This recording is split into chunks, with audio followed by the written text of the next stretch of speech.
Well, Mark Bloomfield is the CEO and indeed the president of the American Council for Capital Formation. That's a think tank based in Washington, D.C. Mark Bloomfield joins me now. Thank you very much for your time. Now, clearly this money is going to keep Greece afloat for the moment, but do you know what's going to happen when the subsequent debt repayment is due?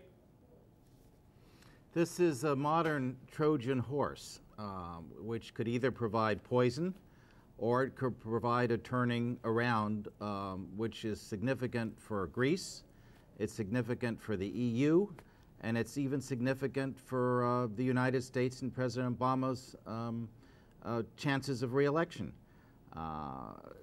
What will happen, of course, is to be determined, because this is just a first step.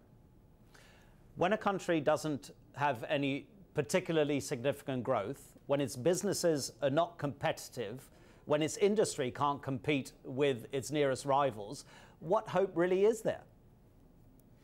Well, there are two aspects to this. Obviously, this is an attempt to straighten out Greece's fiscal train wreck in the long term, but you will also note, and I'm not involved nor do I specifically endorse this program, but you will note there are elements in this program for growth, a liberalization of the labor markets, a change in the minimum wage, incentives to try to get businesses to grow.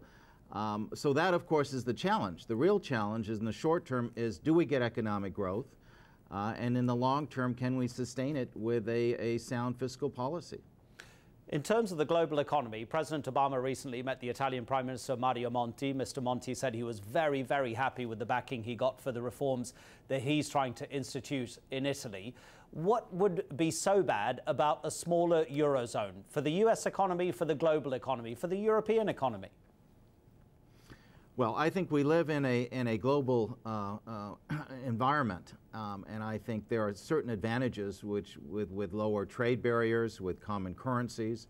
I think it makes international trade a lot more viable. But getting back to your earlier question and whether this will work or not, it seems to me there are three issues here. One is the politics versus the economics. I'm not convinced that what is being done now will continue to have the support of the public. We have a battle perhaps going on between the elites who got Europe in this trouble and the middle class who are suffering. The second question, of course, is if Europe does not stabilize, if Greece does not stabilize, Europe could have serious financial problems which are worldwide. And quite frankly, one of the great fears of the Obama administration, which is out of their control, is if we have a financial crisis in Europe. But your basic point is, yes, I think it's very, very important to break down trade barriers, and the extent to which the EU does fall apart and we begin to have different currencies, we can't straighten out our debt obligations, I think it would be an impediment to what you raised earlier, which is the need for worldwide economic growth. Mark Bloomfield, your analysis is always appreciated. Thank you very much indeed.